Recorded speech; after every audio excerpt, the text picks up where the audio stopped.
El eco-horror es un subgénero cinematográfico que emerge de la combinación entre el terror y la preocupación por el medio ambiente. Aunque muchas personas lo asocian con producciones modernas, sus raíces se remontan a principios del siglo XX, cuando escritores y cineastas comenzaron a plantear la idea de que la naturaleza podía convertirse en una fuerza amenazante cuando era vulnerada por el ser humano.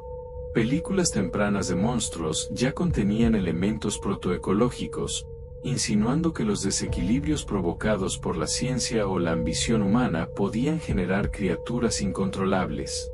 Uno de los primeros enfoques del eco-horror consistió en transformar elementos naturales en amenazas directas, animales que se rebelan, plantas que atacan, virus que emergen de ecosistemas alterados.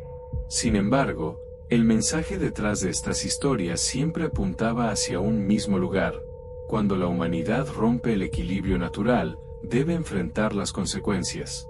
Durante la década de 1950, marcada por la preocupación nuclear, aparecieron obras que mostraban mutaciones producto de la radiación.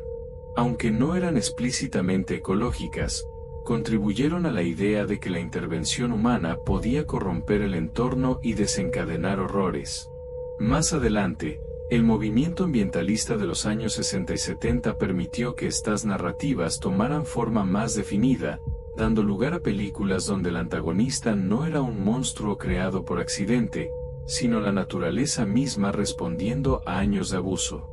Este capítulo introductorio permite comprender que el eco-horror no surge como simple entretenimiento, sino como una forma de advertencia simbólica. En el eco-horror, el género expone miedos colectivos relacionados con la contaminación, el antagonista la sobreexplotación de manera consciente, la extinción masiva para el cambio climático, equilibrio convirtiendo problemas reales en amenazas cinematográficas como maldad. Cada una de estas preocupaciones suele desarrollarse como una respuesta lógica, mostrando cómo el eco-horror ha evolucionado. Las películas del subgénero construyen un tipo especial de relación con el planeta, donde la víctima no es un individuo inocente, sino una sociedad que ha ignorado repetidas advertencias ecológicas. La representación de la naturaleza como fuerza vengativa tiene múltiples formas. Algunas películas muestran animales que atacan poblaciones humanas tras una alteración drástica de su hábitat. Otras optan por fenómenos climatológicos extremos que adquieren un carácter casi intencional. También existen relatos donde microorganismos o plantas evolucionan de manera impredecible debido a contaminantes o experimentos irresponsables. Este enfoque funciona como un espejo moral. En el cine tradicional, el monstruo suele ser derrotado mediante ingenio o valentía, pero en el eco-horror el conflicto rara vez tiene solución sencilla. La naturaleza es demasiado grande, demasiado compleja, y su venganza no puede detenerse con armas ni estrategias militares. Esto genera una sensación de impotencia que intensifica el terror. Los personajes descubren que han desencadenado algo mucho más fuerte de lo que pueden controlar. Además, el eco-horror reconfigura la idea clásica de enemigo. A diferencia de terrores sobrenaturales o asesinos enmascarados, la amenaza natural está respaldada por realidades científicas.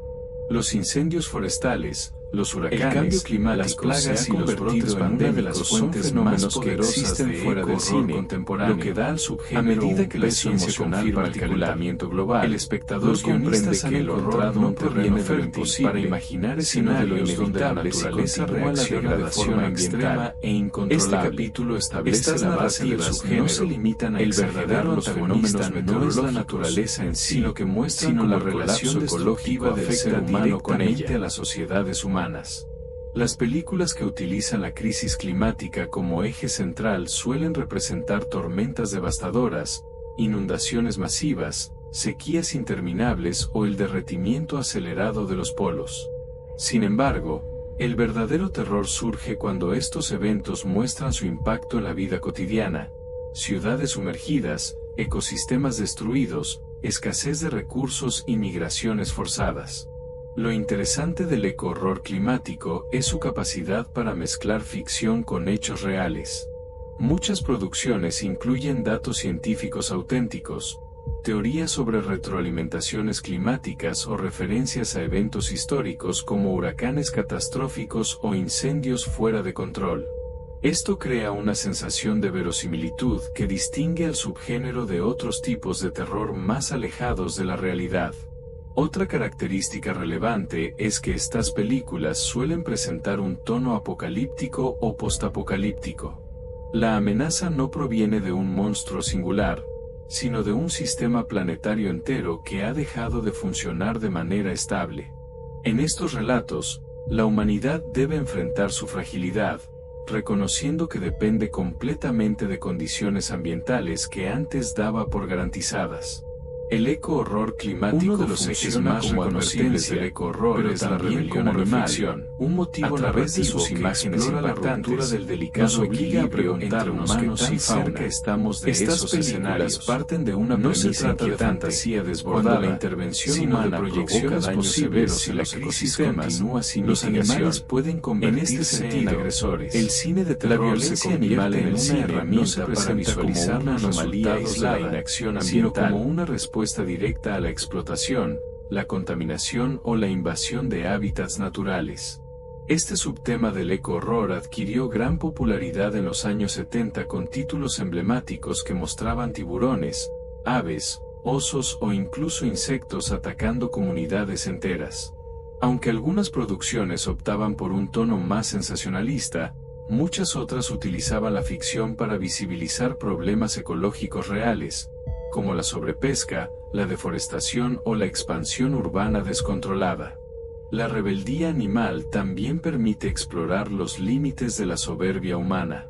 Las películas suelen mostrar personajes que subestiman la inteligencia o el comportamiento adaptativo de otras especies, hasta que su arrogancia provoca una catástrofe. Este choque entre humanidad y fauna funciona como metáfora del conflicto más amplio entre sociedad industrial y naturaleza. Un elemento esencial es la pérdida de control. Los ataques son impredecibles, coordinados o excesivamente feroces, lo que genera una sensación de vulnerabilidad. El mensaje subyacente es claro: cuanto más empuja a la naturaleza al borde, más probable es que responda con fuerza. En la actualidad, el eco-horror animal se ha expandido para incluir especies afectadas por contaminantes tóxicos, microplásticos, experimentos genéticos o cambios de temperatura. El eco-horror también los tiene animales una fuerte conexión con las historias de pandemias, evolucionan donde los y desarrollan enfermedades como consecuencia directa. Estas nuevas versiones del subgénero reflejan estas narrativas y destacan la vulnerabilidad humana como la alteración de ecosistemas que, la pérdida acelerada de biodiversidad, permanecerían la rebelión animal sigue siendo uno de los motores más potentes de la actividad humana destruye barreras que la fauna no es pasiva, se abren las puertas a contagios devastadores. En el cine, las pandemias eco-horror no se limitan a la propagación de enfermedades mortales. Suelen estar vinculadas a fenómenos como el deshielo del permafrost, la deforestación de selvas, la contaminación de fuentes de agua o experimentos científicos irresponsables. La amenaza no surge de un laboratorio secreto por casualidad, sino de la degradación ambiental acumulada y la falta de respeto hacia cadenas ecológicas complejas. Lo interesante del eco-horror pandémico es que combina terror biológico con crítica social. Muchas películas muestran gobiernos incapaces de reaccionar a tiempo, corporaciones que ocultan información o poblaciones que ignoran señales de peligro. Este caos institucional intensifica el horror, demostrando que la crisis sanitaria es tan peligrosa como la propia enfermedad. En varios relatos, el virus actúa como mecanismo de corrección natural, se propaga para reducir poblaciones humanas excesivas o para detener prácticas destructivas. Este concepto controversial añade una capa filosófica al género, planteando preguntas éticas sobre la relación entre humanidad y biosfera. Las pandemias en el eco-horror también suelen presentar transformaciones físicas, no siempre zombificación, que simbolizan el deterioro ambiental.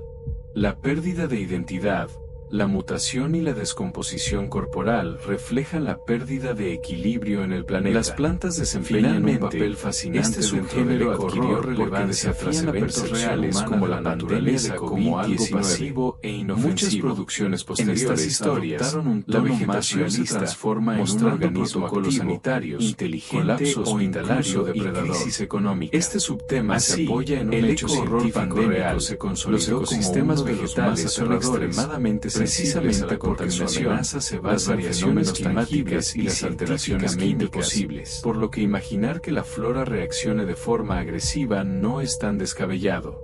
Las películas sobre plantas asesinas suelen mostrar especies que han mutado debido a radiación, pesticidas, experimentos genéticos o contaminación industrial.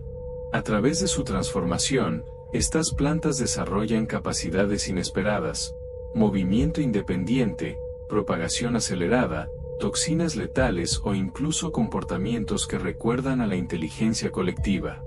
La idea es generar una sensación de terror silencioso, donde lo aparentemente inofensivo se convierte en un peligro sigiloso e inevitable. Otro elemento característico de este subgénero es la fusión entre belleza y muerte. Las plantas mutadas suelen presentarse como visualmente atractivas, casi hipnóticas, lo que refuerza la tensión entre apariencia y amenaza. Con frecuencia, los personajes son atraídos por flores exóticas o bosques misteriosos sin comprender que están entrando a un entorno letal. El eco-horror vegetal también se relaciona con el concepto ecológico de invasiones biológicas. Muchas narrativas exploran cómo una especie introducida accidentalmente puede arrasar ecosistemas enteros, asfixiando la flora local y afectando a la fauna. Estos fenómenos, perfectamente reales, se exageran cinematográficamente para generar situaciones climáticas extremas o para simbolizar la pérdida de control humano sobre procesos naturales. El eco-horror, por otro lado, señala a la actividad industrial como metáfora de la resiliencia natural. La minería, la vegetación se convierte en un recordatorio de bosques y a pesar de los daños humanos suelen actuar la naturaleza puede adaptarse y reclamar territorio. Esta elección no es casual. El horror no busca evidenciar el impacto destructivo de modelos económicos basados en la extracción ilimitada. El mensaje es claro. Las películas muestran cómo las decisiones para recuperar lo pueden convertir un paisaje antes prístino en un territorio caótico donde la naturaleza reacciona con violencia. En muchas narrativas, la llegada de una empresa a un entorno natural remoto es el punto de partida del horror. Maquinaria pesada, explosivos y residuos tóxicos actúan como catalizadores para despertar fuerzas ecológicas dormidas. A veces el horror surge de criaturas ancestrales perturbadas por las excavaciones, otras veces proviene de la liberación accidental de sustancias químicas que alteran ecosistemas completos. Un rasgo habitual es la crítica hacia la negligencia empresarial. Los personajes suelen encontrar documentos ocultos, advertencias ignoradas o investigaciones manipuladas que revelan que la catástrofe era previsible. Estas historias reflejan temores reales relacionados con derrames petroleros, accidentes nucleares y desastres industriales que han dejado consecuencias ambientales enormes. El eco-horror industrial también explora el conflicto entre comunidades locales y corporaciones. Los habitantes suelen ser quienes sufren primero las consecuencias, mientras las empresas buscan minimizar el problema para evitar pérdidas económicas. Esto crea un clima de tensión social que complementa el terror ecológico, mostrando cómo el poder económico puede silenciar el océano se ha convertido en uno de los escenarios más inquietantes del eco-horror. Este subgénero funciona como una advertencia y fragilidad de intervenir agresivamente. A diferencia de los bosques y montañas, su capacidad de respuesta sus amenazas bajo las películas nos recuerdan que la explotación industrial descontrolada puede desencadenar horrores tanto reales como simbólicos. El océano no es solo un irreversible hasta colapsos ambientales que superan cualquier posibilidad humana de contención, mutaciones o fenómenos impredecibles. Muchas obras del subgénero se centran en animales marinos que se tornan agresivos debido a la contaminación, los residuos plásticos, los vertidos químicos o la sobrepesca.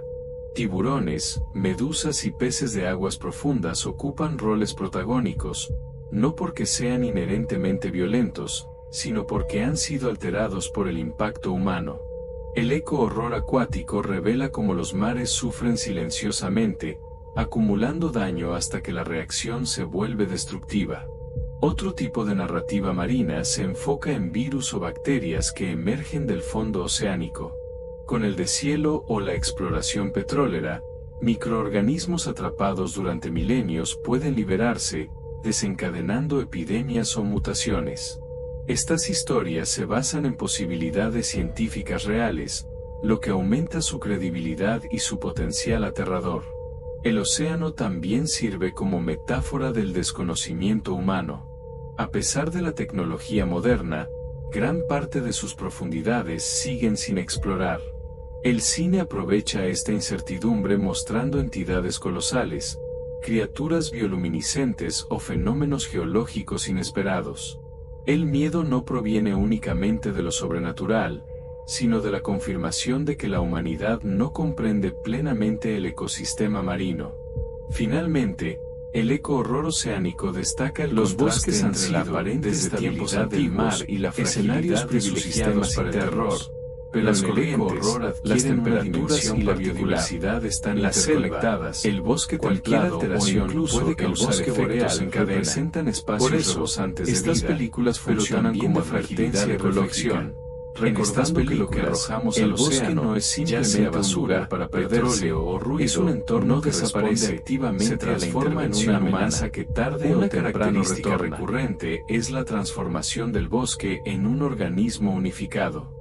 Árboles, raíces, hongos y animales parecen actuar de manera coordinada, como si el ecosistema entero compartiera una conciencia. Esta idea, inspirada en descubrimientos científicos reales sobre redes de micorrizas y comunicación vegetal, otorga una base sólida al horror ecológico. Lo que se presenta como fantástico tiene raíces biológicas verificables. El bosque también simboliza lo que el ser humano no puede controlar. Sus caminos son confusos, su sonido cambia constantemente, y su densidad crea la sensación de que alguien, o algo, observa desde cada sombra. Cuando estas historias incorporan elementos de revuelta ecológica, los personajes se enfrentan no a un monstruo individual, sino a un entorno completo que se cierra sobre ellos. Además, muchos relatos utilizan la destrucción forestal como detonante, tala ilegal, incendios provocados, carreteras nuevas o megaproyectos que abren una herida en el ecosistema. La naturaleza responde mediante comportamientos anómalos, animales que aparecen en números excesivos, plantas que producen toxinas inusuales, desapariciones misteriosas o fenómenos acústicos perturbadores. El eco-horror forestal también suele cuestionar la visión romántica del bosque como refugio o escape. Aunque el eco-horror muestran que la naturaleza tiene sus propias reglas, el formato documental y la moralidad o intenciones humanas sorprendente no se trata de castigo, sino de equilibrio, mezclan realidad y dramatización para generar un horror más sutil pero profundamente inquietante. El bosque en el eco-horror en lugar de criaturas fantásticas o fenómenos sobrenaturales, representa la vida en su estado más puros en hechos reales, pero también la fuerza inconmensurable de un ecosistema que busca recuperar especies invasoras o efectos visibles del cambio climático. La docuficción utiliza técnicas documentales, entrevistas, material de archivo, estadísticas, para dar verosimilitud a eventos ficticios. Este estilo crea una experiencia inmersiva que hace dudar al espectador sobre lo que es real y lo que no. Cuando una película muestra un lago contaminado, un bosque devastado o una colonia animal diezmada, la línea entre realidad y ficción se vuelve casi indistinguible. Esto aumenta el impacto emocional, generando un tipo de horror que no proviene de lo fantástico sino de la evidencia. Los documentales puramente ecológicos también pueden ser considerados eco-horror, aunque no estén diseñados como tales. Algunos muestran imágenes tan perturbadoras: mares llenos de plástico, animales atrapados, nubes tóxicas, glaciares derritiéndose, que generan una sensación de desasosiego similar a la del cine de terror. Este tipo de horror es más reflexivo, no asusta mediante sobresaltos, sino mediante la comprensión profunda del daño ambiental. Otra característica del eco-horror documental es la presencia de narrativas apocalípticas basadas en proyecciones científicas. Al mostrar escenarios futuros posibles, sequías extremas, migraciones masivas, colapso de sistemas alimentarios, estos documentales plantean preguntas inquietantes sobre la sostenibilidad de nuestro modo de vida. El eco-horror también explora los peligros de la tecnología y la ciencia cuando se usan sin considerar las consecuencias ecológicas, sino el comportamiento humano. La innovación humana se convierte en una fuerza perturbadora que altera equilibrios naturales y desencadena catástrofes sino de decisiones políticas. No se trata de condenar el progreso científico. Por esta razón, sobre el documental y la falta de ética en proyectos que priorizan la eficiencia o el beneficio económico sobre la sostenibilidad. Uno de los escenarios más comunes es la manipulación genética. Criaturas diseñadas con propósitos militares o comerciales escapan al control y se convierten en amenazas. Este tropo refleja temores actuales relacionados con CRISPR, ingeniería biológica y biohacking. Aunque la ciencia moderna no puede producir monstruos cinematográficos, sí puede generar alteraciones ecológicas reales que sirven de inspiración para el género. Otro tema central es la inteligencia artificial aplicada al medio ambiente. Hay películas donde sistemas automatizados diseñados para controlar agua, clima o energía fallan de manera catastrófica, provocando sequías, inundaciones o desbalances climáticos. En estos casos, el horror surge de la desconexión entre tecnología y naturaleza. Un algoritmo no puede comprender la complejidad ecológica, y sus errores pueden amplificarse con rapidez. Asimismo, experimentos científicos en ecosistemas cerrados, laboratorios submarinos o estaciones forestales suelen actuar como detonantes narrativos. La naturaleza se vuelve impredecible cuando se manipulan sus variables fundamentales. Las películas plantean preguntas sobre responsabilidad. ¿Quién debe responder cuando un proyecto experimental causa daño irreversible? El eco-horror tecnológico también critica la obsesión humana por controlar procesos naturales. Sistemas de geoingeniería destinados a corregir el clima terminan empeorando la situación. Uno de los conceptos más distintivos del eco-horror es la idea de que los ecosistemas poseen mecanismos de defensa que pueden activarse cuando se ven amenazados. Se convierte en un arma de doble venganza ecológica. Este subgénero subraya que la tecnología puede ser la naturaleza, pero jamás sustituirá la necesidad de comprender profundamente los sistemas que terminan afectando directamente a la humanidad. Las películas utilizan estas respuestas como metáforas del colapso ambiental, puede desencadenar sistemas naturales que expulsan o corrigen a los intrusos destructivos. En muchos relatos, la venganza ecológica se manifiesta a través de eventos en cadena, un aumento repentino de plagas, cambios en patrones migratorios, proliferación de algas tóxicas o fenómenos meteorológicos intensificados. Estos comportamientos tienen bases científicas, lo que añade realismo al subgénero. Cuando los humanos invaden hábitats o introducen sustancias dañinas, los ecosistemas reaccionan para restablecer su equilibrio, incluso si eso implica pérdidas humanas. Otra forma de venganza ecológica son los microorganismos que prosperan en ambientes degradados. Algunas películas presentan hongos, bacterias o parásitos que se vuelven más resistentes o agresivos debido a la contaminación. Estas historias reflejan problemas reales como la resistencia a antibióticos y la emergencia de patógenos oportunistas. También existen películas donde la vegetación actúa de manera defensiva, liberando toxinas o polen nocivo cuando percibe amenazas externas. Aunque esto se exagera para fines dramáticos, se inspira en mecanismos reales de defensa vegetal. La venganza ecológica plantea un mensaje central: la naturaleza no necesita intención para ser letal. Cuando los humanos rompen el equilibrio, La reacción del ecosistema puede ser devastadora geológico marcado por el impacto humano en el planeta. Este concepto transforma fenómenos naturales comunes en agentes de horror cinematográfico que mejor refleja su ansiedad. Brotes patogénicos en esta era, las consecuencias del daño ambiental ya no son hipotéticas. En última instancia, el aumento de temperatura resalta como la acidificación de los océanos, la pérdida de biodiversidad o la contaminación atmosférica forman parte de nuestra realidad cotidiana. El cine de eco-horror convierte estos fenómenos en narrativas intensas, utilizando la ficción para mostrar un futuro amplificado pero posible. En esta etapa, las películas suelen presentar escenarios globales donde el planeta entero ha sido alterado. No se trata de un monstruo aislado o un bosque encantado, sino de un ecosistema completo en colapso. Se muestran ciudades inundadas, desiertos expandidos, tormentas permanentes o mares convertidos en vertederos tóxicos. La humanidad lucha no contra una entidad específica, sino contra un sistema planetario roto. El antropoceno también se refleja en la representación de los personajes. Las historias muestran poblaciones desplazadas, conflictos sociales por recursos escasos, comunidades que dependen de tecnologías precarias o grupos que intentan restablecer ecosistemas dañados. El horror no solo proviene del ambiente, sino también del comportamiento humano bajo presión extrema. Además, el eco-horror contemporáneo incorpora temas como la culpa ecológica y la responsabilidad generacional.